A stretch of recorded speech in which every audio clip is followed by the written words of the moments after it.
ઘેરું આવો ના કહેવાય છે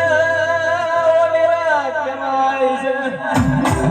માવો કરજે પેલા નવગણના પાલે દખના ચાંદીનો અવતાર લીધો કહેવાય છે ઓનેરા કહેવાય છે સાગર લખ્યા નવગણ વીર ઓચ્યા જા ખોલિયા કહેવાય છે આમાં 900 દરકટક તે આપે જમાડ્યું આવજે મારા